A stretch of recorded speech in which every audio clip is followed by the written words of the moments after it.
Praise the lord. హల్లెలూయా. మనందరం లేచి నిలబడదాం. ప్రభు యొక్క వాక్యమును మనం ధ్యానించుకుంటూ పరిశుద్ధ గ్రంథంలో నుండి 1వ సమూయేలు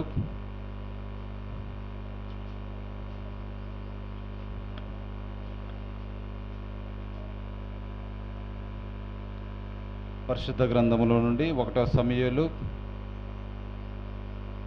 12వ అధ్యాయము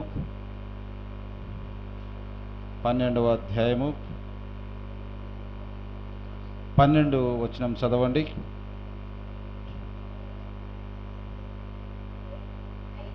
అయితే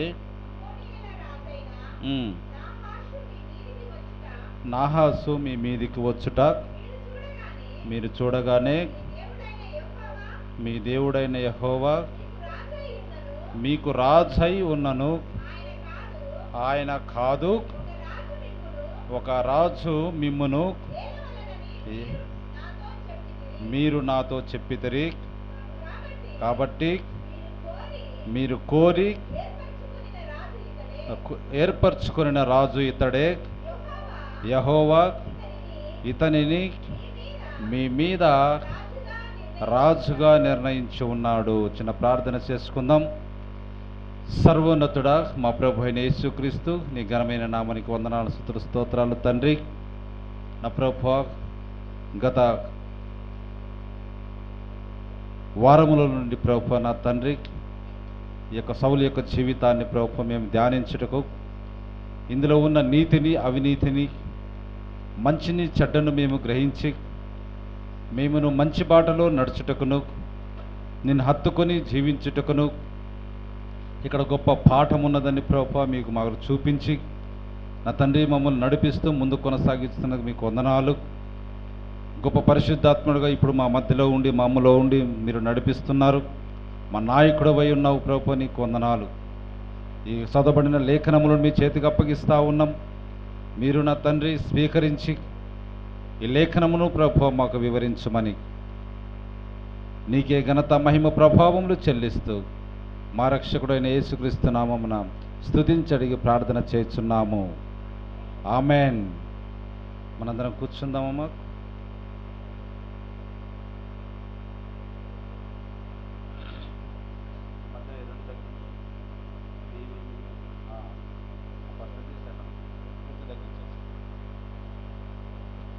ప్రైజ్ ద లార్డ్. హల్లెలూయా. చూడండి, గత 2 వారములలో మనము సమూయేలు యొక్క జీవితాన్ని మనం పరిశీలన చేస్తూ దాన్ని మనము ఎంతగానో ప్రభు యొక్క ప్రేరేపణ బట్టి మనము ధ్యానించుకుంటూ వస్తూ ఉన్నాం. పోయిన వారము మనం ఏమని చదువుకున్నాం, ఏమి గ్రహించాము? అమ్మోనీయులైన రాజు అయినటువంటి నాహాసు ఆ యొక్క ఇశ్రాయేల్ ప్రజల మీదకి వచ్చినప్పుడు ఇశ్రాయేల్ ప్రజలు అందరూ కలిసి మొరపెట్టి ఏడ్చినప్పుడు సౌలును దేవుడు తన ఆత్మతో ప్రేరేపించగా సౌలు తన ప్రజలందరినీ కూడా ఏకం చేసి శత్రుదేశం ఉన్నటువంటి సైన్యములో జొరబడి వారందరినీ చంపి గొప్ప విజయాన్ని అక్కడ ప్రభు ద్వారా పొందుకున్నట్టుగా మనం చదివి ఉన్నాం. హల్లెలూయా. చూడండి, ఈ యొక్క 3వ భాగంలో ఏమని మనం చదువుకున్నాం? రాజు వారికి దేవుడై ఉండగా, చూడండి, యెహోవా మీకు రాజై ఉన్నను. చూడండి, మనకు ఎవరు రాజుగా ఉండాలంట? ప్రభువే మనకు రాజుగా ఉండాలి. మన దేవుడే మనకు రాజుగా ఉండాలి. చూడండి, అక్కడ జరిగిన సిచ్యువేషన్ చూస్తే యెహోవా మీకు రాజు అయి ఉన్నను, ఆయన కాదు ఒక రాజు మిమ్ముని ఏలవలనని వీరందరూ కూడా సమూయేలుతోటి చెప్పినట్టుగా మనం చూస్తూ ఉన్నాం. కాబట్టి మీరు కోరుకున్నట్టుగానే మీకు రాజును నేను ఏర్పరిచాను, అతడు ఇతనే, ఈ సౌలే మీ రాజు అని. చూడండి, యెహోవా ఇతనిని మీ మీద రాజుగా నిర్ణయించి ఉన్నాడు. ఆమేన్. హల్లెలూయా. దేవుని మహిమ కలుగును గాక. చూడండి, ఎప్పుడైతే యుద్ధములు విజయం సాధించాడో అప్పుడు ప్రజల మధ్య ఆ యొక్క సౌలును ఇతడే మీ రాజు అని వారికి రూఢిపరచుస్తూ ఉన్నాడు.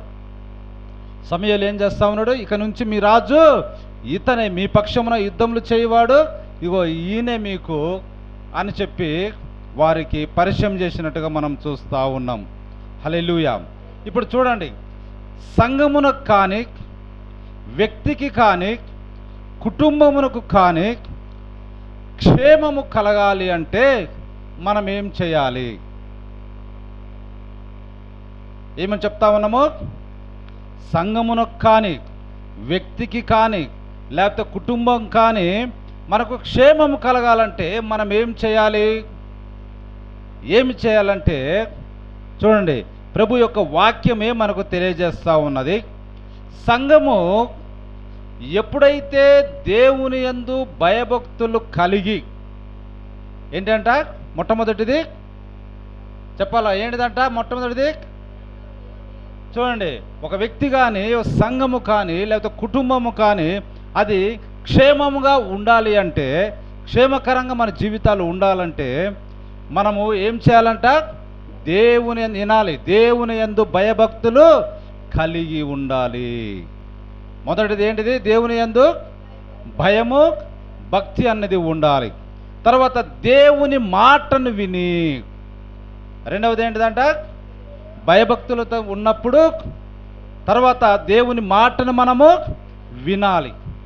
విని దేవుని సేవించి ఏం చేయాలంటే తర్వాత ఆయనను సేవించి, ఆయన మాట వినాలి, ఆయన భయభక్తులు కలిగి ఉండాలి, ఆయనను మాత్రమే సేవించి దేవుడిచ్చిన ఆజ్ఞను లేదా వాక్యమును చూడండి, మీరు భంగము చేయక. తర్వాత మనం ఏం చేయాలి? ఇంకా దేవుడిచ్చిన ఆజ్ఞను భంగము చేయక అంటే చూడండి, ఆజ్ఞను కానీ లేకపోతే వాక్యమును కానీ మనము మీరకుండా, లేకపోతే తృణీకరించకుండా, లేదా వంకర చేయక దేవుడైన యేసుక్రీస్తును అనుసరించుతే సంఘమునకు కానీ, వ్యక్తికి కానీ, కుటుంబానికి కానీ క్షేమము. ఆమేన్. హల్లెలూయా. చూడండి, ఎట్లా అంటే మనకు క్షేమం వచ్చేది? దేవుని మందు భయభక్తులు కలిగి, దేవుని మాటను విని, దేవుని సేవించి, దేవుడిచ్చిన ఆజ్ఞను భంగము చేయక ఆయనను అనుసరించితే సంఘానికి కానీ, వ్యక్తికి కానీ, కుటుంబానికి కానీ ఏమవుతుంది? క్షేమం అన్నది కలుగుతూ ఉంటుంది. హల్లెలూయా. ఇప్పుడు చదవండి, 14 ఒకసారి చదవండి. 12వ అధ్యాయం 14 వచనంలో ఈ మాట మనకు కనపడతా ఉంటుంది. మీరు యెహోవా యందు భయభక్తులు కలిగి ఆయన మాటను విని ఆయనను సేవించి ఆయన ఆజ్ఞను భంగము చేయక మీరును మిమ్మును ఏలు రాజును మీ దేవుడైన యెహోవాను అనుసరించిన ఎడల మీకు క్షేమము కలుగును. ఇజ్రాయెల్ ప్రజలారా, లేకపోతే సంగమా, సరే మీరు మీ దేవుడైన ఆయనను మీరు రాజుగా ఉండకుండా, ఆయన మిమ్మల్ని ఏలనీయకుండా మీకు ఒక రాజు కావాలని అడిగారు. అతడు ఇతడే. అయితే మీకు క్షేమము కలగాలంటే, మీ రాజు కూడా క్షేమము కలగాలంటే, మీ రాజు కానీ మీరు కానీ దేవుని యందు భయభక్తులు కలిగి ఆయన మాట విని ఆయనను సేవించి ఆయన ఆజ్ఞను భంగము చేయక ఆయనను చెప్పినట్టు మీరు అనుసరిస్తే మీకును మీ రాజు కూడా క్షేమము కలుగుతుంది. సమూయేలు వారితో చెప్తా ఉన్నాడు, ఆయన మాటను మీరు అనుసరిస్తేనే మీకు క్షేమం కలుగుతుంది. చూడండి, అయితే యెహోవా మాట వినక ఆయన ఆజ్ఞను భంగం చేసిన ఎడల యెహోవా హస్తము మీకును విరోధముగా ఉండును. చూడండి, మనకిన దేవుని మాటను వినక ఆయన ఆజ్ఞను భంగము చేస్తే దేవుని యొక్క హస్తము మనకి ఎట్లుంటుందంట? విరోధముగా ఉంటుంది. హల్లెలూయా. అయితే అనుసరిస్తే మనకేమవుతుంది? క్షేమం మనకు ఉంటుంది. అనుసరించకపోతే ఏముంటుంది? మనకు దేవుని హస్తం మనకు విరోధముగా ఉంటుంది. ఇప్పుడు చూడండి, కొన్ని మనం చూద్దాం. నూతన నిబంధనల నుండి మత్తయి సువార్త 3వ అధ్యాయము 7వ వచనం ఒకసారి చదవండి. దేవుని అనుసరించకపోతే ఆయన హస్తము మనకు ఏ విధంగా విరోధంగా ఉంటుందో మనం చూస్తూ ఉన్నాం. మత్తయి సువార్త 3వ అధ్యాయము 7వ వచనం. అతడు పరిసయ్యులలోను సద్దుకయ్యులలోను అనేకులు బాప్తిస్మం పొందవచ్చుట చూసి, సర్పసంతానమా, రాబోవు ఉగ్రతను తప్పించుకొనుటకు మీకు బుద్ధి చెప్పిన వాడెవడు? మారు మనస్సుకు తగిన ఫలము ఫలించుడి. ఆమేన్, హల్లెలూయా. ఇప్పుడు చూడండి, దేనికోసం వస్తూ ఉన్నారంట? బాప్తిస్మ పొందవచ్చుట వారందరూ వస్తూ ఉన్నారు. దేని కొరకు? రాబోవు ఉగ్రతను తప్పించుకొనుటకు. హల్లెలూయా. ఇప్పుడు మనము కూడా సంఘంలో ఆ రాబోవు ఉగ్రతను తప్పించుకొని యేసుక్రీస్తు అనే రక్షణ దుర్గములోనికి మనం క్షేమంగా వెళ్ళి ఆయనతో నిత్యము నివసించాలన్న ఉద్దేశముతోటే మనం ఎక్కడికి వచ్చాము? బాప్తిసంలోకి మనము వచ్చాం. హల్లెలూయా. సరే, బాప్తిసంలోకి వచ్చిన మనము చూడండి, ఆయన యందు భయభక్తులు ఉంచామా? ఆయన మాటను మనం విన్నామా? ఆయన ఆజ్ఞ ప్రకారం మనం నడుచుకుంటున్నామా? ఆయనను మనం అనుసరిస్తున్నామా? ఒకవేళ ఆ విధంగా చేసినట్లయితే మనకేమవుతుంది? క్షేమము కలుగుతుంది. హల్లెలూయా. ఒకవేళ ఆయన ఆజ్ఞను మనము మీరి ఆయనను అనుసరింపక, ఆయన యందు భయభక్తులు లేకుండా బాప్తిసం పొందుకొని కూడా చూడండి, ఆయన మాట వినక మనం ఉన్నట్లయితే మనకు ఏముంటుందంట? రాబోవు ఉగ్రత మన మీద ఉంటుంది. కనుక మనం ఏం చేయాలంట? మారు మనస్సుకు తగిన ఫలము ఫలించుడి. ఆమేన్, హల్లెలూయా. మనం బాప్తిస్మలోనికి వచ్చాం. రాబో ఉగ్రత నుండి తప్పించుకోవాలని క్రీస్తును మనం రక్షకుడికి అంగీకరించాం. కాబట్టి ఇప్పుడు మనం ఏం చేయాలి? మారు మనస్సుకు తగిన ఫలములు ఫలించాలి. ఆమేన్, హల్లెలూయా. చూడండి, యేసుక్రీస్తు యొక్క గుణగణములను మన జీవితంలో మనము ప్రతిబింబించాలి. దేవుని నామానికి మహిమ కలుగును గాక. హల్లెలూయా. ఇప్పుడు చూడండి, ఆ విధంగా కాకుండా ఉన్నట్లయితే మనకు చదువుకున్నాం కదా, ఏమని? ఆయన హస్తం మనకు విరోధముగా ఉంటుందని. దేవుని మాటను వినక ఆయన ఆజ్ఞను మనం భంగం చేసి ఆయన యందు భయభక్తులు లేకుండా ఉన్నట్లయితే మనకు ఏ విధంగా ఉంటుందంటే దేవుని హస్తము విరోధముగా ఉంటుంది కదా. ఇప్పుడు చూడండి, రోమీయులకు రాసిన పత్రిక 2వ అధ్యాయము 5-6 వచనాలు చదవండి. రోమీయులకు రాసిన పత్రిక 2వ అధ్యాయము 5-6 వచనాలు. మారు మనస్సుకు తగిన ఫలములు మనం ఫలించాలి. అప్పుడే మనము రాబో ఉగ్రతను తప్పించుకుంటాం. ఒకవేళ మారు మనసు తగిన ఫలములు మనం ఫలించకుండా ఉన్నట్లయితే చదవండి ఏముందో. నీ కాఠిన్యమును మార్పు పొందని నీ హృదయమును అనుసరించి ఉగ్రత దినమందు, అనగా దేవుని న్యాయమైన తీర్పు బయలుపరచబడు దినమందు నీకు నీవే ఉగ్రతను సమకూర్చుకొనుచున్నావు. ఆమేన్, హల్లెలూయా. ఇప్పుడు చూడండి, ఏమని మనం చెప్తా ఉన్నాము? ఏమని వాక్యం చెప్తా ఉన్నది? మారు మనసు తగిన ఫలములు ఫలించాలి. అప్పుడు దేవుడు మనకు ఎలా ఉంటాడు? క్షేమకరముగా మన కుటుంబం ఉంటుంది. అప్పుడు మన రాజు కానీ మనం కానీ క్షేమంగా ఉంటాం. ఒకవేళ ఆయనకు వ్యతిరేకంగా మనం ఉంటే ఆయన హస్తం మనకు వ్యతిరేకంగా ఉంటుంది. కాబట్టి మనము మారు మనసు తగిన ఫలములు మనము ఫలించాలి. కానీ మనం ఆ ఫలములు ఫలించకుండా మన హృదయాన్ని చూడండి కాఠిన్యము చేసుకొని మన హృదయంలో మార్పు లేకుండా ఉంటే ఉగ్రత దినమందు, ఉగ్రత దినం అంటే ఏంటిది? ఉగ్రత దినం అంటే ఏంటి? అనగా దేవుని న్యాయమైన తీర్పు బయలుపరచబడు దినమందు, అంటే న్యాయము తీర్చే దినమందు, తీర్పు తీర్చే దినమందు నీకు నీవే ఉగ్రతను సమకూర్చుకొనుచున్నావు. నీ సొంతంగా నువ్వే ఏమవుతా ఉన్నావు? అగ్నిగుండం పాలు అవుతా ఉన్నావు. ఎందుకంటే నీ హృదయంలో ఏమి లేదు, కాఠినం ఉండి మార్పు అన్నది నీ హృదయంలో లేదు.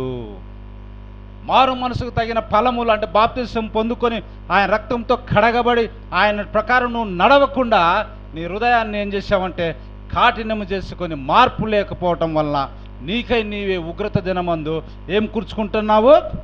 ఉగ్రతను కూర్చుకుంటున్నావు.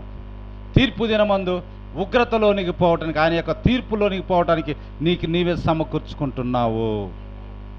కాబట్టి ప్రతి వానికి వాని క్రియల చొప్పున ప్రతిఫలం ఇచ్చును. ప్రతి వానికి దేవుడు ఏం చేస్తాడంట? వాని క్రియల చొప్పున ప్రతిఫలం ఇచ్చును. ఆమేన్, హల్లెలూయా. కాబట్టి మారు మనసుకు తగిన ఫలములు అనేది మనము ఫలించాలి. హల్లెలూయా. అదే దేవుని సేవించుట, దేవుని యందు భయభక్తులు కలిగి ఉండుట, దేవుని ఆజ్ఞను భంగం చేయకుండా ఉండుట, దేవుని అనుసరించుట అనేది అక్కడ జరుగుతూ ఉంటుంది. హల్లెలూయా, గ్లోరీ, హల్లెలూయా. కాబట్టి నాకై నేనేం చేసిందో నా క్రియల ఫలితం నేను ఫలాన్ని పొందుకుంటా. ఎవరు వ్యక్తిగతంగా వారు మాత్రమే మీ యొక్క ఫలాలను మీరు పొందుకుంటారు. దేవుని మహిమ కలుగును గాక. హల్లెలూయా. చూడండి, అలాగనే 8వ వచనం చదవండి. అందులోనే 2:8, రోమీయులకు రాసిన పత్రిక 2:8. అయితే భేదములు పుట్టించి సత్యమునకు లోబడక దుర్నీతికి లోబడు వారి మీదికి దేవుని ఉగ్రతయు రౌద్రమును వచ్చును. చూడండి, ఏమని వస్తుందంట? మనము భేదాలు పుట్టించి వాక్యము ఒకటి చెప్తా ఉంటే ఆ వాక్యానికి వ్యతిరేకంగా మనము ఏదో చేస్తూ, అంటే ఆజ్ఞను భంగము చేస్తూ సత్యమునకు లోబడక దుర్నీతికి లోబడు వారి మీదకి ఏమొస్తుందంట? దేవుని ఉగ్రతయు రౌద్రమును వచ్చును. కాబట్టి ఇశ్రాయేలు ప్రజలారా, దేవుడైన యెహోవా మీకు రాజుగా ఉన్నను ఆయన మాకు వద్దని చెప్పి మీరు ఆయనను పక్కకు తోసివేశారు, తృణీకరించారు. ఒక మామూలు వ్యక్తిని, మీలో ఉన్నటువంటి వ్యక్తిని మీకు రాజు కావాలని మీరు కోరుకున్నారు. సరే, అయినను మీకు నేనేం చేస్తున్నా? రాజును దేవుడు కేటాయించమన్నాడు కాబట్టి మీకు రాజును నేను కేటాయిస్తా ఉన్నా. అతనే ఈ సౌలు. అయితే మీ రాజు కానీ ఇశ్రాయేలు ప్రజలందరైనా మీ సంఘానికి కానీ క్షేమము ఉండాలంటే మీరు దేవుడు చెప్పినట్టు చెయ్యాలి. ఒకవేళ ఆ విధంగా చేయకపోతే దేవుని యొక్క హస్తము మీకు విరోధముగా ఉంటుంది. అదేం చెప్తుందంటే సంఘానమైన మనకు కూడా మనము మన ప్రభుని యేసుక్రీస్తును, మన పరిశుద్ధాత్ముని మనం ఏం చేసుకోవాలి? మనకు నాయకుడిగా ఉంచుకోవాలి. ఏ వ్యక్తితో చెప్పింది కాదు, లేకపోతే పాస్టర్ చెప్పింది కాదు, ఇంకోటి చెప్పింది వాళ్ళు కాదు మీకు నాయకులు. పరిశుద్ధాత్మ దేవుడే మీకు నాయకుడిగా ఉండాలంటే వాక్యమే మిమ్మల్ని నడిపించాలి. వాక్యమే మీ దేవుడై ఉండాలి. వాక్యమే మీకు నాయకుడై ఉండాలి. హల్లెలూయా. అప్పుడు మీరు ఏం చేయాలి? వాక్యం ఏ విధంగా చెప్తే ఆ విధంగా మీరు అనుసరించాలి. అదేంటిది? మారు మనసుకు తగిన ఫలములు ఫలించాలి. ఒకవేళ ఆ విధంగా ఫలించకుండా నీ హృదయాన్ని కాఠిన్యం చేసుకున్నట్లయితే, చూడండి, నీ హృదయంలో మార్పు లేనట్లయితే నీకై నీవే దేవుని యొక్క న్యాయ సింహాసనపు తీర్పు దినమందు ఉగ్రతను నీకై నీవే సమకూర్చుకుంటా ఉన్నావు.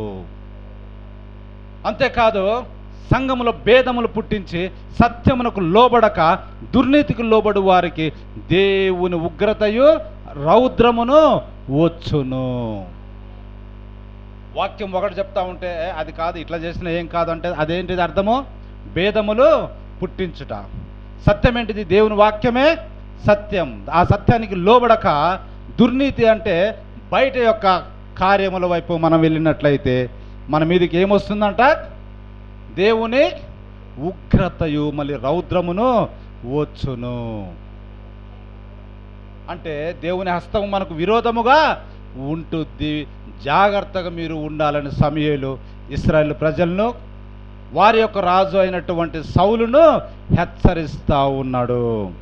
ఆమేన్, హల్లెలూయా. ఇప్పుడు చూడండి, ఎఫెసీయులకు రాసిన పత్రిక 5వ అధ్యాయం 5, 6, 7 వచనాలు ఒకసారి చదువుకుందాం. మనం ఇక దేవుని యొక్క ఆజ్ఞని మీరినట్లయితే, దేవుని సేవించకుండా మనం ఉన్నట్లయితే, దేవుని యందు భయభక్తులు లేకుండా ఉన్నట్లయితే మనకేమేమి వస్తుందో మనం చూస్తూ ఉన్నాం. ఎఫెసీయులకు రాసిన పత్రిక 5వ అధ్యాయము 5, 6, 7 వచనాలు చూడండి. మనము మార్పు పొందని మన హృదయాన్ని కాఠిన్యం మనం చేసుకున్నట్లయితే, మారు మనసుకు తగిన క్రియలు లేకపోతే ఫలాలు మనం ఫలించకపోయినట్లయితే చూడండి ఏ విధంగా ఉంటుందంట. వ్యభిచారి అయినను, అపవిత్రుడైనను, విగ్రహారాధికుడై ఉన్న లోభి అయినను క్రీస్తు యొక్కయు దేవుని యొక్కయు రాజ్యమునకు హక్కుదారుడు కాడు. ఆమేన్, హల్లెలూయా. మనం అనుకుంటా ఉన్నాము దేవుని రాజ్యానికి మనం పోతామని. దేవుని రాజ్యానికి మనం పోతాము అని అనుకుంటే మనం నిశ్చయంగా ఏం చేయాలి? మారు మనసుకు తగిన ఫలాలను మనము ఫలించాలి. మన హృదయాన్ని కాఠిన్యపరుచుకోకూడదు. మన హృదయాన్ని దుర్నీతికి లోబడసనీయకూడదు. సత్యం వైపు మాత్రమే మనం ఉండాలి. హల్లెలూయా. అంటే దాని అర్థం ఏంటిది? వ్యభిచారిగా ఉండకూడదు, అపవిత్రులుగా ఉండకూడదు, విగ్రహారాధన అన్నది మనం చేయకూడదు. ఆమేన్, హల్లెలూయా. అప్పుడు నువ్వు క్రీస్తు యొక్కయు దేవుని యొక్కయు రాజ్యమునకు హక్కుదారుడవు. ఒకవేళ ఆ విధంగా కానట్లయితే మీరు నిశ్చయముగా దానికి హక్కుదారులు కావు. అంటే దేవుని హస్తం నీకు విరోధముగా ఉన్నది. ఆమేన్, హల్లెలూయా. కాబట్టి వ్యర్థమైన మాటల వలన ఎవడును మిమ్మును మోసపరచనీయకుడి. దేవుడు చెప్పిందే ఫైనల్, వాక్యమే అంతిమంగా ఉంది. కాబట్టి ఎవడైనా వచ్చే ఇది చేసిన ఏం కాదు, ఈ రోజుకు ఈ పూజ చేసిన పర్వాలేదు, లేకపోతే ఈ రోజుకు ఇది చేసిన పర్వాలేదు, లేకపోతే ఈ రోజుకు అలా అడిగిపోయాడు మొక్కుంటే పర్వాలేదు, ఇది దగ్గరికి వెళ్తే పర్వాలేదు, అక్కడికి వెళ్తే ఇక్కడికి ఇటన్నీ ఎవడని అది ఏంటిదంట? వ్యర్థమైన మాటలు. ఇటువంటి వ్యర్థమైన మాటలు చెప్పి ఎవడును మిమ్మల్ని మోసపరచనీయకుడి. ఇట్టి క్రియల వలన దేవుని ఉగ్రత అవిధేయులైన వారి మీదికి వచ్చును. చూడండి, వ్యర్థమైన మాటలు ఎంతోమంది లోకంలో మనకు చెప్తా ఉంటారు, మనకున్న బాధలను, నష్టాలను బట్టి. అప్పుడు మనకేమనిపిస్తుంది? నిజమేనని చెప్పేసి మనము ఆ విధంగా వెళ్తే అప్పుడు మనం ఏం చేస్తున్నాము? దేవుని యొక్క ఆజ్ఞను భంగము చేస్తూ ఉన్నాము. ఆయన మాటను మనము మీరుతా ఉన్నాము. ఆయనను మనము అనుసరించటము లేదు. అప్పుడు వాడు చెప్పినట్టుగా వ్యర్థమైన మాటలు చెప్పి మనల్ని మోసపరుస్తూ ఉన్నాడు. వాడు చెప్పినట్టుగా మనం చేస్తే ఆ క్రియల వలన మన మీదకి ఏమొస్తుందంట? దేవుని ఉగ్రతయు అవిధేయులైన వారి మీదికి. అక్కడ రాయబడి ఉంది, అవిధేయత కుమారుల మీదికి వచ్చును. ఎవరు చేసేది? సంఘంలో ఆల్రెడీ బాప్తిసం పొంది దేవుని సేవలో దేవుని ఆరాధిస్తున్న వాళ్ళను కూడా కొంతమంది ఏం చేస్తారంట? వ్యర్థమైన మాటలతోటి మిమ్మల్ని మోసం చేస్తారు. నువ్వు కుమారుడివే, కుమార్తెవే దేవునికి. కానీ మనం ఏం చేస్తామంటే ఆ వ్యర్థమైన మాటలు విని మోసపోయి ఆ క్రియలు చేసినట్లయితే మన మీద ఏముంటుందంట? దేవుని ఉగ్రత ఉంటుంది. సౌలు జీవితంలో కూడా ఇదే జరిగి ఉంటుంది. మనం ముందు పోతే ఇంకా అవన్నీ మనం తెలుసుకోగలం. దేవుడు సౌలును అభిషేకించాడు, రాజుగా ఎన్నుకొన్నాడు. దేవుడే తన ప్రజల మీద సౌలును రాజుగా నియమించాడు. ఆయనకు ఆత్మనిచ్చాడు, యుద్ధంలో కూడా జయాన్ని ఇచ్చాడు. కానీ ఆజ్ఞను భంగం చేయటం వలన, లేకపోతే వ్యర్థమైన మాటలు విని మోసపోయినట్టుగా కూడా మనం సౌలు జీవితంలో మనం చూడగలం. ముందు పోతే మనం చూస్తాం. హల్లెలూయా. కాబట్టి మనం కుమారులము, కుమార్తెలం. కానీ ఇప్పుడు మనం ఏమవుతా ఉన్నాము? అవిధేయులైన కుమారుల మీదకి ఉగ్రత వచ్చును. వ్యర్థమైన మాటల వలన ఎవడును మనల్ని మోసపరచనీయకుండా చూసుకోవాలి. వ్యర్థమైన మాటలు చెప్తే దాని ప్రకారం మనం చేస్తే ఇట్టి క్రియల వలన, దాన్ని చేస్తే ఏంటిది? అది క్రియ చేసినట్టు నువ్వు, వాడు చెప్పినట్టు నువ్వు చేశావు. కాబట్టి అట్టి క్రియల వలన దేవుని ఉగ్రత అవిధేయులైన వారి మీది కంటే అవిధేయత కుమారుల మీదికి. ఉగ్రత అన్నది వస్తుంది అనేది జాగ్రత్తగా గమనించాలి. కనుక మీరు అట్టి వారితో పాలివారై ఉండకూడి. ఎవరితోటి పాలివారై ఉండకూడదు? ఎవరితో కలిసి మనం సహవాసం చేయకూడదు? చూడండి, మనల్ని మోసపరిచే మాటలు చెప్పి దేవుని యొక్క వాక్యం నుండి మనం తప్పించే ఎవరైనా కానీ ఆ మాటలను మనము ఎప్పుడూ వినకూడదు. దాని ప్రకారం మనము చేయకూడదు. వారితోటి మనం ఏం కాకూడదు? పాలివారై ఉండకూడదు. ఆమేన్, హల్లెలూయా. అప్పుడు నీవు ఆయనను అనుసరించిన వాడివి, నీకు క్షేమము ఉంటుంది, నీ కుటుంబానికి క్షేమం ఉంటుంది, నీ సంఘానికి క్షేమం ఉంటుంది. ఆమేన్. దేవుని మహిమ కలుగును గాక. మరి ఒక చూద్దాం, కొలస్సీయులకు రాసిన పత్రిక, కొలస్సీయులకు రాసిన పత్రిక 3వ అధ్యాయము 5-6 వచనాలు చదవండి.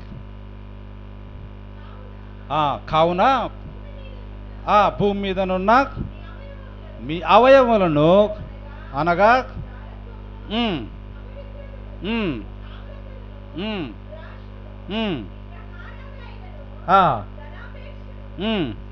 చంపివేయుడి. ఆమేన్, హల్లెలూయా.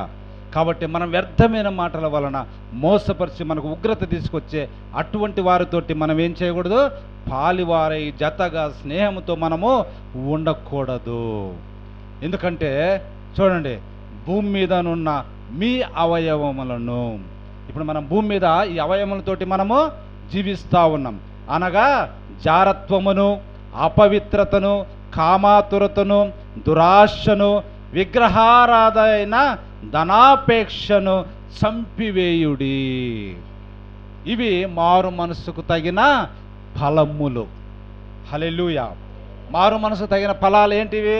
ఇదిగో వీటిని చంపేస్తే అప్పుడు మనం మారు మనసుకు తగిన ఫలములు మనము ఫలిస్తాం. అదేంటిదంటే ప్రేమ, సంతోషము, సమాధానము, సద్గుణము, ఇట్లా మొత్తం 9 ఆత్మ ఫలాలు మనము ఫలిస్తాం. దేవుని మహిమ కలుగును గాక.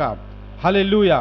వాటి వలన ఒకవేళ ఈ విధంగా మనం చేసినట్లయితే వాటి వలన దేవుని ఉగ్రత అవిధేయుల మీదికి, అనగా అవిధేయ కుమారుల మీదికి వచ్చును. ఇది మనం మారు మనసుకు తగిన ఫలములు ఫలించుట, దేవుణ్ణి సేవించుట, దేవుని ఆజ్ఞను మీరకుండా ఉండుట.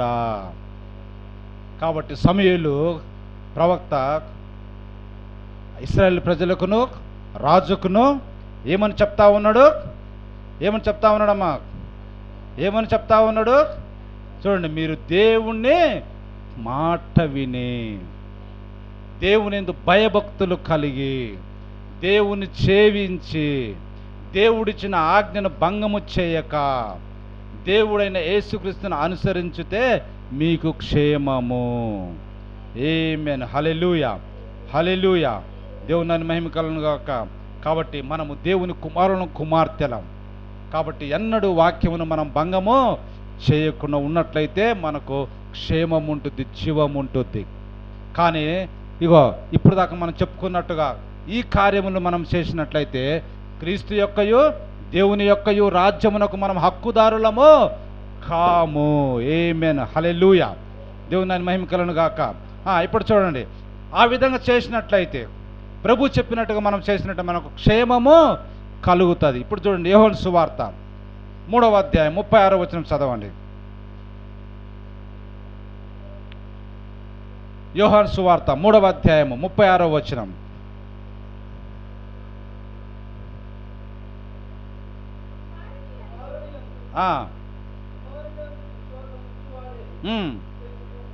ఆమేన్. కాబట్టి చూడండి, మనం మోసం మాటలు చెప్పి మనం ఉగ్రత పాలయ్యే వాళ్ళ దగ్గర ఏం లేదు, జీవము లేదు. కానీ కుమారుని యందు విశ్వాసముంచువాడే నిత్య జీవము కలవాడు.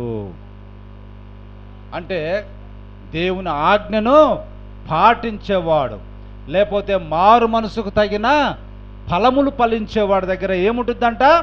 నిత్య జీవం ఉంటుంది. ఆమేన్, హల్లెలూయా. చూడండి, కుమారుని యందు విశ్వాసముంచువాడే నిత్య జీవము కలవాడు. కుమారునికి విధేయుడు కానివాడు జీవము చూడడు గాని దేవుని ఉగ్రత వాని మీద నిలిచి ఉండును. హల్లెలూయా. జాగ్రత్తగా వినాలమ్మా. చూడండి, కుమారునికి విధేయుడు కాకపోతే వాడు జీవాన్నే చూడాడు. తిరిగి వాడి మీద ఏముంటుందంట? ఉగ్రత నిలిచి ఉండును. కాబట్టి ప్రవక్త అయిన సమయంలో మీరు దేవుణ్ణి ఈ విధంగా చేసినట్లయితే దేవుడు మిమ్మల్ని క్షేమకరముగా ఉంచుతాడు. మీరు దేవుని మాటను, ఆజ్ఞను, ఆయన మీద భయభక్తులు లేకుండా ఆయనకు విరోధముగా ఉంటే దేవుని యొక్క హస్తము మీకు విరోధముగా ఉంటుంది. మీకే కాదు, మీ రాజుకు కూడా ఉంటుంది అని ఆయన హెచ్చరిస్తూ ఉన్నట్టుగా చూస్తూ ఉన్నాం. హల్లెలూయా. కాబట్టి మనము ఎవరెందు విధేయత చూపాలంటే కుమారుని యందైన యేసుక్రీస్తునందు మాత్రమే మన విశ్వాసము ఉంచాలి. అప్పుడే మనం జీవము కలవారము. కుమారునికి మనం విధేయత చూపాలి. అప్పుడే మనము జీవాన్ని చూస్తాము. లేనట్లయితే మన మీద ఏముంటుందంట? దేవుని ఉగ్రత ఉంటుంది. కాబట్టి మనం కుమారుని యందు విశ్వాసం ఉంచి కుమారుని యందు విధేయత కలిగి ఉంటే మనకేం జరుగుతుందంట? రోమీయులకు రాసిన పత్రిక 5:9 చదవండి. రోమీయులకు రాసిన పత్రిక 5వ అధ్యాయం 9వ వచనం. రోమీయులకు రాసిన పత్రిక 5వ అధ్యాయం 9వ వచనం.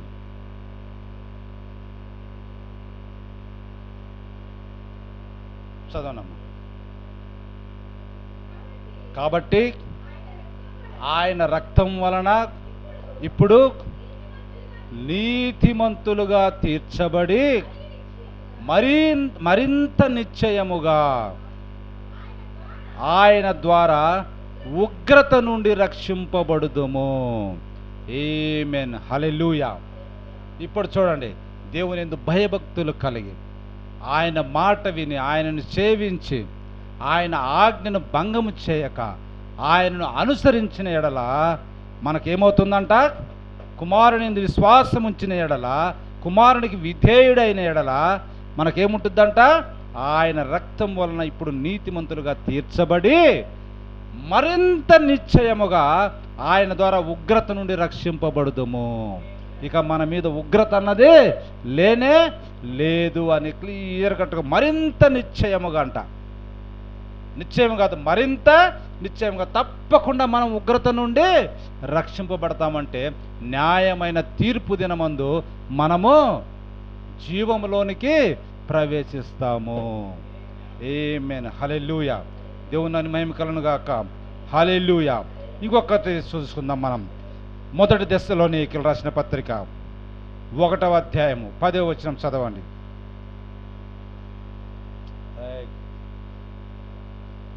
మొదటి దశలోనికి రాసిన పత్రిక 1వ అధ్యాయం 10వ వచనం.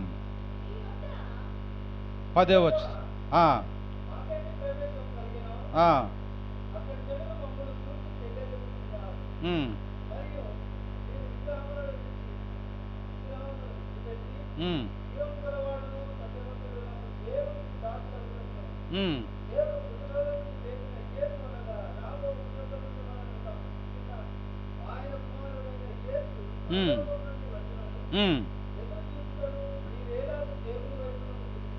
ఆమేన్. చాలయా. హల్లెలూయా. హల్లెలూయా. కాబట్టి దేవుని ఉగ్రత దినమందు మనం తప్పకుండా రక్షింపబడతాము అన్న నిశ్చయము మనకు మరింతగా ఉన్నది. కాబట్టి దేవుడు మృతులలో నుండి లేపిన యేసు, చూడండి ఏంటంట? మృతుల నుండి లేచిన వాడెవరు? యేసు. అనగా రాబోవు ఉగ్రత నుండి మనల్ని తప్పించుచున్న ఆయన కుమారుడైన యేసు. చూడండి, రాబోవు ఉగ్రత నుండి తప్పించేవాడు ఎవరు? యేసుక్రీస్తే. కాబట్టే మనం చదువుకున్న కుమారుని విశ్వాసము ఉంచువాడు, కుమారునికి విధేయుడు అయిన వాడు మాత్రమే జీవాన్ని చూస్తాడు. ఆమేన్. హల్లెలూయా. దేవుని మహిమ కలుగును గాక. ఎందుకు మనం యేసునందు విశ్వాసం ఉంచాం? ఎందుకు మనం యేసుక్రీస్తు నామములో బాప్తిసం పొందుకున్నాం? ఎందుకు యేసుక్రీస్తును మనం ఆరాధిస్తున్నామంటే రాబోవు ఉగ్రత నుండి మనలను తప్పించువాడు ఆయనే. హల్లెలూయా. దేవుని మహిమ కలుగును గాక. అంతేకాదు కానీ పరలోకం నుండి వచ్చునని ఎదురు చూచుటకును మనము దేవుని వైపు తిరిగాము. ఆమేన్. హల్లెలూయా. ఆయన మనకేం వాగ్దానం ఇచ్చాడు? నేను మళ్ళీ పరలోకం నుండి వస్తా, నేనుండే స్థలానికి మళ్ళీ మిమ్మల్ని తీసుకొని పోతా అన్న వాగ్దానం కొరకు మనం ఎదురు చూస్తూ ఉన్నాం. హల్లెలూయా. చూడండి, ఇలాంటి నీతిమైన భక్తితో మనము జీవిస్తూ చూడండి, పరలోకం నుండి వచ్చునని ఎదురు చూచుటకును మనము దేవుని వైపు తిరిగాము. ఆమేన్. హల్లెలూయా. దేవుని మహిమ కలుగును గాక. కాబట్టి మీరు రాజును నిర్ణయించమని అడిగించేట నిజంగా ఇశ్రాయేలు ప్రజలందరూ యెహోవా దృష్టికి కీడు చేసిన వారంట. యెహోవా దృష్టికి ఏం చేశారంట? పాపము చేసిన వారిలా కనపడరు వాళ్ళంతా. మీరు రాజును నిర్ణయింపమని అడిగినందుచేత యెహోవా దృష్టికి మీరు చేసిన కీడు గొప్పదని మీరు గ్రహించుకోవాలి. ఓ దేవుని మహిమ కలుగును గాక. చూడండి, కాబట్టి సంఘం మీద ఏ వ్యక్తి కానీ రాజుగా లేదా పెద్దరికముగా లేడండి. పరిశుద్ధాత్మ దేవుడే సంఘం మీద అధికారిగా ఉన్నాడు, లేకపోతే యేసుక్రీస్తే నాయకుడుగా ఉన్నాడు. ఆమేన్. హల్లెలూయా. కాబట్టి ఇశ్రాయేలు ప్రజలందరూ కూడా సమూయేలు దగ్గరికి వచ్చి, అయ్యా మాకు రాజును నిర్ణయించుము, మాకు రాజును కేటాయించుము, మాకు రాజు కావాలని వాళ్ళు అడుగుడు చేత యెహోవా దృష్టికి ఏం చేశారంట? కీడు చేశారు. అది ఎంతో గొప్పదంట. కాబట్టి దానికి తప్పకుండా ఏం రావాలి? ఫలితం అన్నది రావాలి. దయచేసి మన మీద ఎవరినైనా కానీ మనం పెత్తనం చలాయించటానికి ఒక వ్యక్తిని మనం ఎన్నుకున్నట్లయితే మనకు ఏమొస్తుంది? తప్పకుండా కీడు అన్నది వస్తుంది. ఈ దినము సంఘాలలో జరుగుతున్నది అదే. మన మౌలాల సంఘంలో జరుగుతున్నాయి. వాళ్ళ మీద ఒకళ్ళ మీద ఒకళ్ళు పెత్తనం చలాయించుకుంటామంటే మళ్ళీ తల ఒక దారి అయిపోయినట్టుగా, మన చీలిపోయిన సంఘం మళ్ళీ తల ఒక దారి అయిపోయినట్టుగా మనం చూస్తూ ఉన్నాం. కాబట్టి గమనించండి, సంఘమును కానీ యేసుక్రీస్తు యొక్క రక్తంతో కడగబడి కొనబడిన ఏ వ్యక్తి అయినా పరిశుద్ధాత్ముడే అతనికి నాయకుడు. ఆమేన్. హల్లెలూయా. పరిశుద్ధాత్ముడే నడిపించువాడు. చూడండి, అతనికి ప్రభువు యేసుక్రీస్తే, ఆయనే వారికి రాజు. ఆయన రాజులకు రాజులు, ప్రభువులకు ప్రభు అయి ఉన్నాడు. ఆమేన్. హల్లెలూయా. ఏ సంఘ పెద్ద కాదు, లేకపోతే ఏ సంఘ పాస్టర్ కాదు, లేకపోతే బిషప్ కాదు, పోపు కాదు, మరెవరు కాదు, కానీ నీ రాజు, నీ నాయకుడు యేసుక్రీస్తే. ఆమేన్. హల్లెలూయా. వీరు అడుగుట చేత గొప్ప కీడు వారు కొని తెచ్చుకున్నారంట. కాబట్టి దేవుడు తప్పకుండా ఆ కీడుకు ప్రతిఫలము చేయాల్సిందే. కాబట్టి ఇప్పుడు ఏం జరుగుతుందో చూడండి. అయితే ఎప్పుడైతే నీ మీద ఒకనికి అధికారమును ఇచ్చినట్లయితే నీకు తప్పక నష్టం కలుగుతుంది. చూడండి, నీ మీద దేవునికి తప్ప వేరే వారికి నువ్వు అధికారం ఇచ్చినట్లయితే నీకు తప్పక నష్టము కలుగుతుంది. ఇప్పుడు చూడండి, వీరందరూ కలిసి ఇశ్రాయేలు ప్రజలు మాకు రాజును నిర్ణయించమని అడిగినప్పుడు ఎంతో వారు పాపము చేసినట్టుగా, దేవాతి దేవుడిని, వారి సృష్టికర్తను తృణీకరించినట్టుగా మనము చూస్తూ ఉన్నాం. స్వయంగా దేవుడే చెప్తా ఉన్నాడు, సమయంలో వారు నిన్ను కదా తిరస్కరించింది, నన్నే వారికి రాజుగా ఉండకుండా తిరస్కరించాడని స్వయంగా దేవుడే పలుకుతా ఉన్నాడు ఆ మాట. ఇప్పుడు సమూయేలు వారి దగ్గరికి వచ్చి చెప్తా ఉన్నాడు, మీరు మీ దేవుడైన యెహోవాను మీకు రాజుగా ఉండకుండా మీరు తిరస్కరించి మీలోనే ఒక నార్మల్ వ్యక్తిని రాజుగా కావాలని మీరు కోరుకుంటారా? ఇప్పుడు చూడండి ఏం జరుగుతుందో. మీరు చేసిన ఆ తప్పుడు పనికి మీరు నిలిచి చూచుచుండగా యెహోవా జరిగించి గొప్ప కార్యమును కనిపెట్టుడి. 12-16 వచనంలో ఉంటుంది. 1 సమూయేలు 12వ అధ్యాయం అట్నే పెట్టుకోండి. 12వ అధ్యాయం మనం మాట్లాడుతూ ఉన్నాం. 16వ వచనంలో అంటుంది, ఇప్పుడు చూడండి, మీరు నిలిచి చూచుచుండగా దేవుడే ఒక కార్యం చేస్తూ ఉన్నాడు. మీరు చూడండి, కేవలం అంతే. ఆ కార్యమును కనిపెట్టుడి. మీ మీదికి ఉగ్రత ఏ విధంగా రాబోతుందో. మీరు ఒక నార్మల్ వ్యక్తిని, దేవుణ్ణి కాదని సంఘములో ఉన్న ఒక వ్యక్తిని మీరు రాజుగా లేకపోతే మీకు నాయకుడిగా మీరు కోరుకుంటారా? ఆ విధంగా ఎన్నడూ మనము కోరుకోకూడదండి. కోరుకున్నట్లయితే ఏం జరుగుతుందంట? నష్టం అన్నది జరుగుతుంది. ఇప్పుడు చూడండి, సమూయేలు చెప్తా ఉన్నాడు ఇశ్రాయేలు ప్రజలందరితోటి, ఇది గోధుమల కాలము కదా, చూడండి గోధుమ కోత కాలము కదా. 17లో మీరు రాజును నిర్ణయించమని అడిగినందు చేత యెహోవా దృష్టికి మీరు చేసిన కీడు గొప్పదని మీరు గ్రహించి తెలుసుకొనుటకై యెహోవా ఉరుములను వర్షమును పంపునట్లుగా నేను ఆయనను వేడుకొనుచున్నాను. సమూయేలే చెప్తా ఉన్నాడు, ప్రవక్త సమూయేలు గారు, మీరు ఇంత తప్పుడు పని చేస్తారా? మీరు మీ దేవుణ్ణే రాజుగా ఉండకుండా మీరు ఆయన తిరస్కరిస్తారా? కాబట్టి ఇప్పుడు నేను దేవుణ్ణి వేడుకుంటా. ఇది గోధుమ కోత కాలం. కోత కాలంలో ఉరుములు వర్షం పడితే ఏమవుతుంది? పంట నష్టమవుతుంది. అట్లనే సంఘములో కూడా ఒక వ్యక్తిని మనకు పెద్దగా నిర్ణయించుకొని, ఒక వ్యక్తిని మనకు అధికారిగా పెట్టుకొని, వాడు చెప్పిన దానికల్లా మనము చూడండి శిరస్సు ఉంచి నడిచినట్లయితే ఏం పంపిస్తాడంట? పంట గోధుమ కోత కాలం.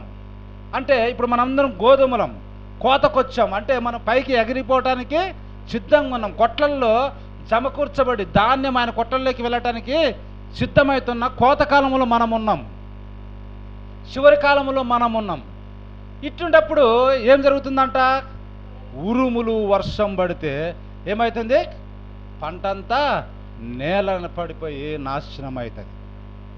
జీవం అన్నది లేదా ఆహారం అన్నది ఉండదు. అంటే సంఘములో నష్టము జరుగుతుంది. చూడండి, ఉరుములను వర్షమును పంపునట్లుగా నేను వేడుకుంటాను. దేవుడు సమూయేలుకు బయలుపరిచినటువంటి మాట అది. హల్లెలూయా, హల్లెలూయా. అప్పుడు సమూయేలు యెహోవాను వేడుకొనినప్పుడు యెహోవా ఆ దినమున ఉరుములను వర్షమును పంపుగా జనులందరూ యెహోవాకును సమూయేలునకు బహుగా భయపడిరి. ఓ దేవుని మహిమ కలుగును గాక. హల్లెలూయా. చూడండి ఎంత నష్టమో ఒక్కసారి చూడండి. కాబట్టి మనకు ఎవరును రాజు లేడండి, లేకపోతే ఎవరు అధిపతి లేడండి. ఏ పోపు కాదు, బిషప్ కాదు, ఏ పాస్టర్ కాదు, ఏ సంఘ పెద్ద కాదు, ఎవరును మనకు సంఘానికి లేరండి. మనకున్నది పరిశుద్ధాత్ముడే. ఆమేన్, హల్లెలూయా. మనకు రాజు ప్రభులకు ప్రభు మన ప్రభు అయిన యేసుక్రీస్తే. ఆమేన్, హల్లెలూయా. లేకపోతే ఏమవుతుందంట? వర్షము, గోధుమ అంటే వాక్యం, విత్తనం, ఆహారం, ఇది మనకు అందకుండా పోతుంది అని వాక్యం మనకు తెలియజేస్తూ ఉంది. చూడండి, ఆ దినమందే సమూయేలు ఏమని వేడుకొన్నాడంట? వర్షమును ఉరుములను పాడేటట్టుగా ఆయన వేడుకుంటే దేవుడు ఆయన మాట విని ఆ దినం మీద వారి పంట అంతా కూడా నాశనమైపోయినట్టుగా మనం చూస్తూ ఉన్నాం. దానిని చూసి వారు ఏ విధంగా భయపడ్డారు? దేవునికి భయపడ్డారు, ఇంకా ప్రవక్త అయిన సమూయేలునకు బహుగా భయపడిరి. కాబట్టి మనం దేవుని వాక్యం అందు, అందుకే మనం చెప్పాం దేవుని యందు భయభక్తులు అనేది మొట్టమొదటిగా మనకు ఉండాలి. దేవుని మహిమ కలుగును గాక. హల్లెలూయా. ఎప్పుడైతే ఈ వర్షము ఉరుములు పడి పంట నాశనం అయిపోయిందో 19 చదవండి. ఇప్పుడు ప్రజలందరూ సమూయేలుతో ఇట్లా నిరి, చదవండి. రాజును నియమించమని మేము అడుగుట చేత మా పాపములన్నిటికీ మించిన కీడు మేము చేసితిమి.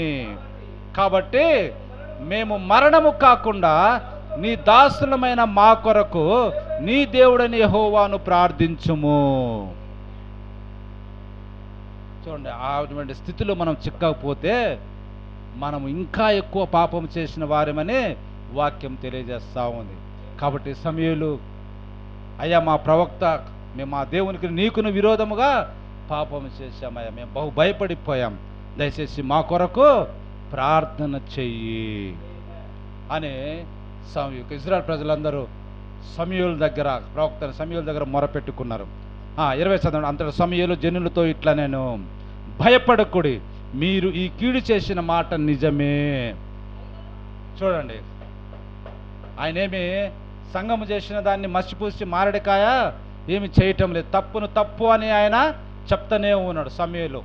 చూడండి, మీరు ఈ కీడు చేసిన మాట నిజమే, అది ఖచ్చితంగా మీరు చేశారు. అయినను యెహోవాను విసర్జింపకుండా ఆయనను అనుసరించుచు పూర్ణ హృదయముతో ఆయనను సేవించుడి. ఆమేన్, హల్లెలూయా. ఇప్పుడు మనం చాలామంది ప్రభువును లేకపోతే మందిరంకు రాలేక ప్రభువుని విడిచిపెట్టడానికి కారణం ఏంటంటే మనం వాక్య ప్రకారం మనం చేయము. తద్వారా దేవుని హస్తం మనకు విరోధంగా ఉండి మనం సరిచేయటానికి ఏం జరుగుతూ ఉంటుంది, కొన్ని శ్రమలు అవి అనేవి మనకు పరీక్షలాగా వస్తూ ఉంటాయి.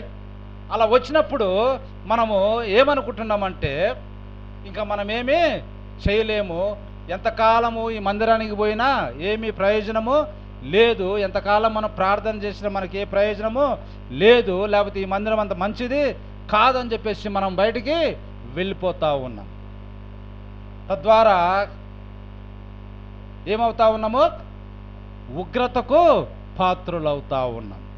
కానీ సమయాలు ఏం చెప్తారు, మీరు చేసిన మాట నిజమే, మీరు తప్పు చేశారు, అయినను యెహోవాను విసర్జింపకుండా, అంటే నీ దేవుని నీవు విడిచిపెట్టకుండా, నీ వాక్యాన్ని నీవు విడిచిపెట్టకుండా, సంఘమునికి వెళ్ళుట నీవు ఆపకుండా, ఆమేన్, హల్లెలూయా, ఆయనను అనుసరించుచు.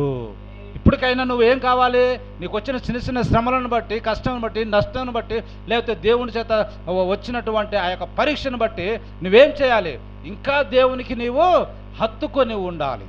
హల్లెలూయా. యెహోవాను విసర్జింపకుండా ఆయనను అనుసరించుచు ఇప్పుడు ఏం చేయాలంట, పూర్ణ హృదయముతో ఆయనను సేవించుడి. కాబట్టి ఇది మనం చేయాలి. ఇది మనం చేయటంలో చాలామందిని తద్వారా విశ్వాసంలో వెనకబడిపోయి ఆ తర్వాత మెల్లిమెల్లిగా లోకంలో కలిసిపోయి ఇంకా ఏదో కార్యంలోనికి మనం వెళ్తూ ఉంటాం.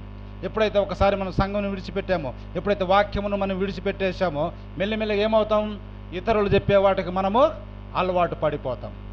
చూడండి, ఇతరులు చెప్పే వాటికి మనము అలవాటు పడిపోతాం. అల్లక్కడికి పోతే మనకేదో వస్తుంది, ఇల్లు ఇక్కడ పోతే ఏదో ఆశీర్వాదము వస్తుంది, లేకపోతే ఇంకొక దగ్గర పోతే ఏదో వస్తుందని మనము ఆ మాటలకే మనం ఏం చేస్తాము, మనసంతా ఉంటుంది. అది మోసపు మాటలని వాక్యం తెలియజేస్తూ ఉంది. హల్లెలూయా. దేవుని మహిమ కలుగును గాక. కాబట్టి మనం చేస్తున్న కార్యములను బట్టి మనం సరిచేయటానికి ప్రభు మనకిస్తున్న చిన్న శ్రమలకు మనము తొందరగా ఆయనను విడిచిపెట్టకుండా, విసర్జింపకుండా అనుసరిస్తూ పూర్ణ హృదయముతో ఆయనను సేవించాలి. ఆమేన్, హల్లెలూయా. చూడండి, ఒకవేళ ఆ విధంగా కాక 21 చదవండి. ఇప్పుడు చిన్న పాఠమే ముగించుకుందాం. చూడండి, ప్రవక్త చెప్తా ఉండు, ఆయనను విసర్జింపకుడి. చూడండి, ఒకటే చెప్తా ఉన్నాడు, మీకు ఏదన్నా కష్టం నష్టం వచ్చినా మీరు భయపడకండి. మీరు చేసిన దానికి మీకేమొచ్చింది, ఫలితం అనేది వచ్చింది. మీరు కీడు చేశారు, కీడు తగ్గిన కార్యం మీకు జరిగింది. అయినను మీరు దేవుణ్ణి విసర్జింపకూడి, ఇంకా ఆయనను అనుసరించండి. ఆయన చెప్పినట్టుగా మీ పూర్ణ హృదయంతో ఆయనను సేవించండి, ఆయనను విసర్జింపకూడి. చూడండి, ఆయనను విసర్జింపు వారు, ఒకవేళ ఇది ఎందుకులే అది అని చెప్పేసి ఆయనను ఈయన విసర్జింపు వారంటే యేసుక్రీస్తు తమ దేవుడుగా కాదనుకుని బయటికి వెళ్ళిపోయిన వారు ప్రయోజనము మాలినవై. చూడండి ఏమున్నది,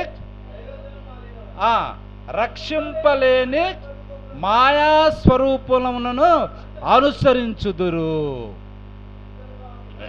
ఇప్పుడు బయటికి వెళ్ళిపోయాడు, బయటికి వెళ్ళిపోయిన తర్వాత వాడు ఏం చేస్తాడు, ఇక తప్పకుండా ఏ గుళ్ళకో గోపురాలకో వాడికో వీడికో తప్పకుండా తిరుగుతాడు. ఎందుకంటే వాడికి ఏదో ఈ లోక సంబంధం ఏదో పొందుకోవాలనే ఆశ ఉంటుంది కాబట్టి. చూడండి, ఎప్పుడైతే ఆయనను విసర్జించారో వారందరూ ఎటువంటి వారంట, ప్రయోజనము మాలినవంటే ఏ ప్రయోజనం లేదు వాటి వలన, రక్షింపలేని మాయా స్వరూపులంట అవి, వాటిని అనుసరించుదురు. నిజముగా అవి మాయయే. ఇక బయట ఉండే అన్నీ కూడా ఏంటంట, మాయా స్వరూపాలు, మిమ్మల్ని ఏమాత్రము రక్షింప లేవు, అవి మీకు ఎటువంటి ప్రయోజనము లేనివి. ఆమేన్, హల్లెలూయా. నిజముగా అవి మాయయే. అదంతా కూడా బయట ఉండే అన్నీ కూడా మాయ. దేవుని మహిమ కలుగును గాక. హల్లెలూయా, హల్లెలూయా, హల్లెలూయా. 22 చదవండి. యెహోవా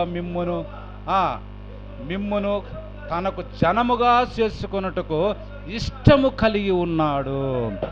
ఆమేన్, హల్లెలూయా. ఈ మాట చూడండి. కాబట్టి మీరు తప్పులు చేస్తారు. ఇశ్రాయేలు ప్రజలు కూడా మాకు రాజు నియమించిన తప్పు చేశారు, ఆ తప్పుకు తగిన ఫలితాన్ని పొందారు. దానిని బట్టి నువ్వు దేవుణ్ణి విడిచిపెట్టి పోవటము కాదు. నీకు వచ్చినటువంటి చిన్న చిన్న పరీక్షలను, శ్రమలను, వాటిని బట్టి నువ్వు దేవుణ్ణి విసర్జిస్తే నువ్వు నిజంగా మాయలో పడిపోయి నువ్వు నాశనమే అవుతావు. ఒకవేళ ఆ విధంగా కాకుండా ఉంటే నువ్వేం చేయాలంట? ఆయనను హత్తుకొని ఉండాలని పూర్ణ హృదయంతో నీవు ఆయనను సేవించాలి. ఆమేన్, హల్లెలూయా. ఎందుకంటే చూడండి, యెహోవా తనకు జనముగా చేసుకొనుటకు ఇష్టము కలిగి ఉన్నాడు.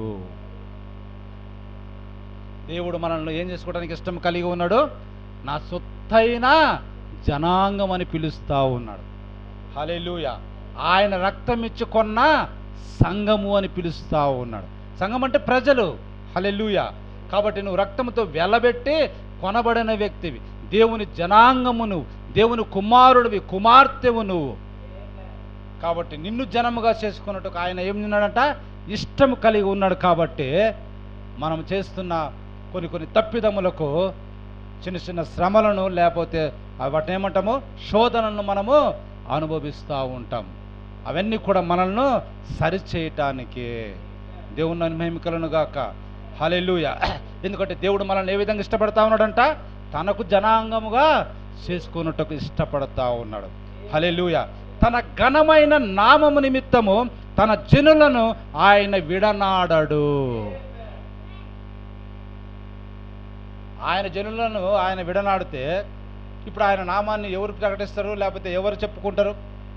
కాబట్టి తన ఘనమైన నామము నిమిత్తము తన జనులను ఆయన విడనాడడు. ఆమేన్, హల్లెలూయా. కాబట్టి ఇశ్రాయేలు జనాంగమా, మీరు తప్పులు చేస్తున్నారు, ఆయనను మీరు బాధపడకండి. మీకు వచ్చే ఉగ్రత మీ మీదకి వచ్చింది, ఆయనను మీరు ఎక్కువగా ప్రభు వైపు తిరగండి. ఆయన మిమ్మల్ని జనంగా చేసుకోవడానికి ఇష్టపడతా ఉన్నాడు. తన నామం నిమిత్తము ఆయన మిమ్మల్ని విడిచే దేవుడు కాడు. ఆమేన్, హల్లెలూయా. ఇప్పుడు ఎందుకంటే మనల్ని ఎందుకు విడవాడు? మనం ఎన్నో తప్పులు చేస్తూ ఉన్నాం.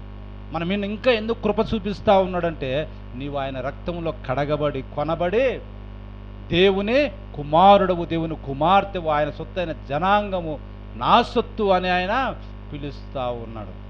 హల్లెలూయా. నేను వారి దేవుడునయ్యుందును, వారు నాకు కుమారులయ్యుందురని రాయబడి ఉన్నది. హల్లెలూయా. దేవుని మహిమ కలుగును గాక. ఆది సమయంలో ఉన్నటువంటి ఈ యొక్క జీవితంలో జరుగుతున్నటువంటి విషయాలను మనం చూస్తూ ఉన్నాం. హల్లెలూయా. దేవుని మహిమ కలుగును గాక. చూడండి, కాబట్టి ఆయన మిమ్మల్ని విడువడు, మీ పట్ల ఇష్టము కలిగి ఉన్నాడు. సమయం చెప్తా ఉన్నాడు. అంతేకాదు కానీ నా మట్టుకు నేను మీ నిమిత్తము ప్రార్థన చేయుట మానను.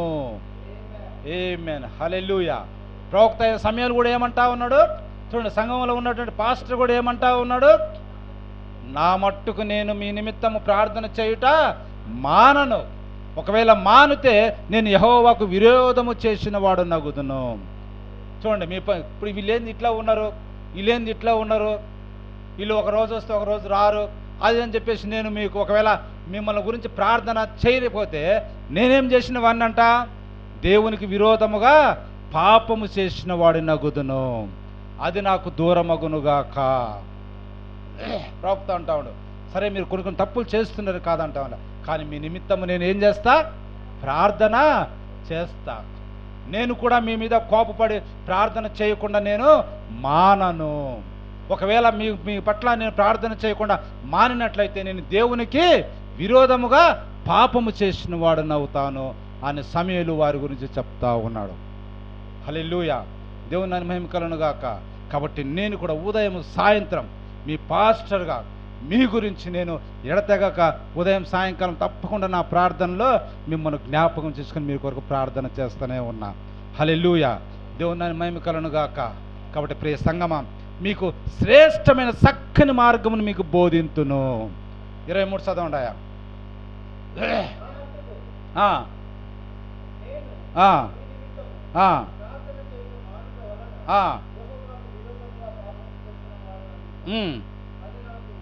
దూరమవునుగాక. ఆమేన్, హల్లెలూయా. చూడండి, కాబట్టి మనం చిన్న చిన్న తప్పులు చేస్తూ ఉంటాం, ఇజ్రాయేల్ ప్రజలు చేసినట్టుగా. మనకు యేసుక్రీస్తు అనే దేవుడు మనకు అధికారి, ఆయన మనకు రాజు, ఆయన మనకు నాయకుడు. ఆయనను మనము కొన్ని సందర్భంలో పక్కన పెట్టేసి మనం ఏం చేస్తూ ఉన్నాము, మనలో ఉన్నటువంటి వారిని మనము నాయకుడిగా ఎన్నుకొని వారికి మనం పెత్తనమిచ్చి వారు చెప్పినట్టు మనం తలాడిస్తే చూడండి మనకు నష్టం అన్నది జరుగుతుంది. హల్లెలూయా. దేవుని మహిమ కలుగును గాక. కాబట్టి దానిని బట్టి మీకు వచ్చిన కొన్ని శ్రమలను బట్టి మీరు దేవుని విసర్జింపకుండా దేవుని ఇంకా పూర్ణ హృదయంతో సేవించాలి. అంతేకాదు, మీ మట్టుకు నేను ప్రార్థన చేస్తాను, నా మట్టుకు నేను ప్రార్థన మీ కొరకు చేస్తాను. మీ గురించి నేను ప్రార్థన చేయకుండా ఉండను. ఒకవేళ మీ గురించి నేను ప్రార్థన చేయకపోతే నేనే పాపం చేసిన వాడిని అయితా అని ప్రవక్త సమూయేలు చెప్తా ఉన్నాడు. హల్లెలూయా. అంతేకాదు కానీ మీకు ఒక శ్రేష్టమైన మార్గాన్ని మీకు బోధింతును. చూడండి, వారు చివరికి ఏం చెప్తా ఉన్నాడు, ఒక శ్రేష్టమైన మార్గాన్ని మీకు బోధిస్తా. అదేంటి చదవండి 24.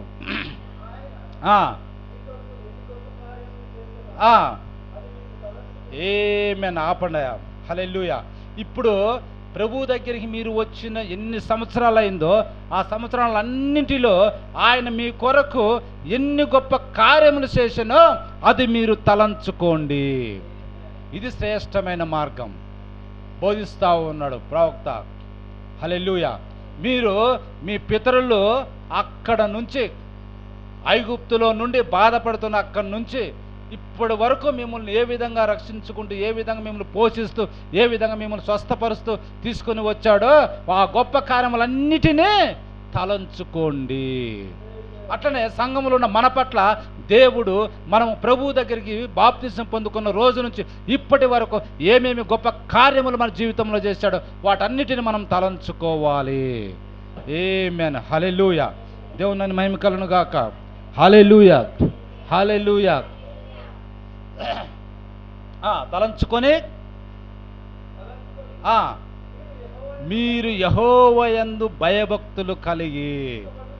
శ్రేష్టమైన మార్గం ఏంటిదంట బోధిస్తూ ఉన్నాడు. ఈ దినం కూడా మనం ఇక్కడి నుంచి బోధిస్తూ ఉన్నాం సంఘానికి. ఏంటిదంట, దేవుడు మీ పట్ల ఎన్ని గొప్ప కార్యములు చేశాడు అది మీరు తలంచుకోండి. అంతేకాని ఈ మార్గం నుంచి మీరు పక్కకి వెళ్ళిపోయి మాయా స్వరూపంలో ఉన్నటువంటి ఇంకొక మాయలో మీరు పడకండి. అవి నిజంగా మాయయే. దానివల్ల మీకు ఏ ప్రయోజనము లేదు. మీకు ఏదైనా ప్రయోజనం ఉన్నదంటే ఉగ్రత నుండి తప్పించే యేసుక్రీస్తు వల్లనే మీకు ప్రయోజనం ఉన్నది. ఆమేన్, హల్లెలూయా. కాబట్టి దేవుడు మీ పట్ల మీ జీవితంలో చేసిన గొప్ప కార్యమును తలంచుకొని మీరు యెహోవాయందు భయభక్తులు కలిగి, మీరు దేవుని యందు యేసుక్రీస్తు యందు భయభక్తులు కలిగి చదవండి, కలిగి నిష్కపటులై. చూడండి, మీ యొక్క హృదయము కపటము లేనిదిగా ఉండాలి. హల్లెలూయా. నిష్కపటులు అంటే కపటము లేనిదిగా ఉండి పూర్ణ హృదయముతో ఆయనను సేవించుట అవశ్యము. హల్లెలూయా. చూడండి, కపటము లేకుండా మనము దేవుణ్ణి పూర్ణ హృదయముతో దేవుణ్ణి సేవించాలి. అది ఎట్టిదంట, ఆవశ్యకము అంటే త్వరపడాలి అని. హల్లెలూయా. ఆవశ్యకం అంటే ఇక రెండోది ఛాన్స్ లేదు. నువ్వు పూజిస్తే ఈయన మాత్రమే పూజార్హుడు, ఈయన ఎందు తప్ప నువ్వు ఇంకా ఏమీ చేయలేవు. మిగతా అదంతా కూడా ఏంటిదని చెప్పబడుతుంది, మాయ స్వరూపాలు. వాటి వలన ఏ ప్రయోజనము లేదు. కాబట్టి కపటం లేని హృదయములో మీరు ఉండి పూర్ణ హృదయముతో ఆయనను సేవించుట ఆవశ్యకము. అంటే ఇంకా తప్పదనమాట మనకు. దేవుని మహిమ కలుగును గాక. హల్లెలూయా, హల్లెలూయా, హల్లెలూయా. కాబట్టి ప్రియ సంగమా, సౌలు యొక్క జీవితంలో మనం తీసుకొని వస్తూ ఉంటే చూడండి, ఆ యొక్క ఇశ్రాయేలు ప్రజలు ఎటువంటి పనులు చేస్తూ ఉన్నారు, రాజు ఎటువంటి పనులు చేస్తున్నారో, దేవుడు ఏ విధంగా వారిని హెచ్చరిస్తూ ఉన్నాడు, దేవుడిని ఏ విధంగా ఉంటే మీ కుటుంబము మీ వ్యక్తిగతంగా మీకు క్షేమం కలుగుతుందో, ఏ విధంగా లేకపోతే దేవుని హస్తం మీకు విరోధముగా ఉంటుందో ఈ యొక్క 12వ అధ్యాయంలో పాఠం మనకు ఎంతగానో వివరిస్తూ ఉన్నది. మీరు ఇంటికి వెళ్ళిన తర్వాత మరి ఒకసారి ఈ 12వ అధ్యాయాన్ని బాగా ధ్యానము చేయండి. హల్లెలూయా. కాబట్టి మనకు శ్రేష్టమైన చక్కని మార్గము మీకు బోధిస్తూ ఉందంటే అదేంటిదంట, దేవుడు మీ కొరకు ఏమేమి కార్యాలు చేశాడో మీరు వాటిను తలంచుకొని ఆయన యందు భయభక్తులు కలిగి కపటము లేకుండా మీ పూర్ణ హృదయముతో మన ప్రభు అయిన యేసుక్రీస్తును సేవించుటే మనకు తప్పని మార్గము. ఆమేన్. హల్లెలూయా. చివరిగా 25 చదవండి. ఒకవేళ ఆ విధంగా కాకుండా, చూడండి, సమూయేలు చెప్తా ఉన్న ఇజ్రాయెల్ ప్రజలకు, ఆ విధంగా కాకుండా మీరు కీడు చేయువారైతే తప్పకుండా మీరును మీ రాజును నాశనమగుదురు. కాబట్టి ఆ విధంగా కాకుండా మనం కీడే చేయాలని మనం అనుకున్నట్లయితే, దేవుని విసర్జించాలి అని మనం అనుకున్నట్లయితే, సంఘమైనా సంఘంలో ఉన్న పాస్టర్ అయినా ఎవరైనా ఏమవుతారంట, నాశనమగుదురు. కాబట్టి హెచ్చరికను మీరు తీసుకొని ఈ దినము 1 సమూయేలు 12వ అధ్యాయములో ప్రభు మనకిచ్చిన పాఠమును బట్టి ఆ ప్రత్యక్షతను మీరు పొందుకొని దేవుణ్ణి సేవించటం వలన నా కుటుంబానికి క్షేమము. దేవుని సేవించినట్లయితే నా కుటుంబానికి ఏంటంట, దేవుని యొక్క హస్తము విరోధముగా ఉంటుంది. నేను ఆయన హత్తుకొని ఉన్నట్లయితే నాకు ప్రభువు అన్ని కార్యములు చేసేవాడు. చక్కని మార్గం ఏంటిదంటే, చక్కని శ్రేష్టమైన మార్గము నాకు ఈరోజు బోధింపబడింది. అదేంటిదంటే, దేవుడు నా జీవితంలో, నా కుటుంబంలో, నా పట్ల, నా కుమార్తెల పట్ల, లేకపోతే నా కొడుకుల పట్ల, నా భర్త పట్ల చేసిన కార్యములు నేను తలంచుకొని ఇంకా ఎక్కువగా నేను దేవుని యందు భయభక్తులు కలిగి కపటం లేకుండా నా పూర్ణతో దేవుని సేవిస్తా అనే నిర్ణయము ఈరోజు మనము ఆవశ్యకమైన తొందరగా తీసుకోవాలి. ఒకవేళ నేను కీడు చేసినట్లయితే నాకు నాశనము తప్పకుండా అవుతుందని నాకు వాక్యం హెచ్చరించింది. కాబట్టి దీని ప్రకారం నేను నడుచుకుంటాననే మనం తీర్మానం మనము చేసుకోవాలి. దేవుడు మిమ్మల్ని దీవించునుగాక. దేవుడు మనందరినీ కూడా దీవించునుగాక. దేవుడు తన పరిశుద్ధ వాక్యంను దీవించునుగాక. తలలు వచ్చినట్లయితే మనం ప్రార్థన చేసుకుందాం.